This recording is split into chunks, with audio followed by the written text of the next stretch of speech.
میرمن هوا هغه میرمن ده چې د سولې د راتللو په ارمان یې 3 سامن او خاوند وژل شوي دي. هغه وایي 3 واړه سامن یې د افغانستان په امنیتي پوځ کې کار کاوه او چې کله ووژل شول نو د خاوند یې هم زړه له غمه ودرېد. تا په تکلیف رواني راته پیدا شوی ده. ما 5 وخته مونځ کوم، ما خپل اودس کوم، زه نه پوهېدم چې ما دا بچیان رزق روزي له کومې خوا نه راوړي. اوس ټول د غم پیټه د ما په سر ده، زویه د ما د غم پیټه یې په سر ده. زه یوې خوا ته هم سترګې نه لرم چې سترګې وغړوم. زویه ما ته یتیمان کونډې ټولې پاتې دي، ناستې دي. دا وایي چې یو بل زوی هم له شاوخوا 12 کلونو را په دې خوا لا درکه دی.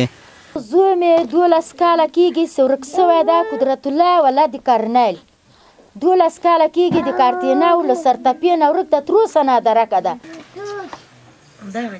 هوا وایي د خوښۍ په نوم څه نه پېژني او چې کله یې زامن ور یادېږي نو په ساعتونو ورپسې ژاړي. د ما اختر په دیرو کې شیخ عدل بابا دیرو ته ځم، اختر مې هلته وي. د اختر خلک خپلوانو کره ځي. غار له خدای نه هېڅوک هم نه لرو، غار د خدای نه. زه ځم دیرو ته ځم، هغه څه زامن مې دي هلته وګوره، رڼې سترګې. جنډې ورته وروړم، زوی هم د اختر کالي به هم نه وي.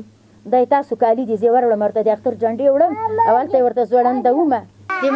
میرمن هوا وایي د خلکو په کورونو کې کار کوي خو د ګوزاران لپاره ورته کافي نه دي، نو ځکه یې له بانک نه په سود پیسې واخیستې خو بیا هم یوه ډوډۍ یې دوه نه شوه. تجاره خوري که تجار روري که په بار ملکي که دلته یي د وطن خدمت هم کړی، اسمانه نه یې راولیدلي. کومک دې را سره وکړي، قربانیانې مې ورکړي دي. زویه کومک غواړو، دا سرې خولې بچي یتیمان پاتې دي، د چا پرتوک شته د چا نشته. ښه یې وګورئ. دغه میرمن وایي جنګ دې ورک شي، کورنۍ یې ورکه کړه، سوله غواړو.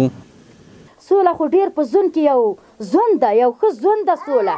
جنګ دې ورک سي، جنګ خو تباهي راوستله، خلک تباه کړه، ورک سول زوی یتیمان کونډې پاتې سول.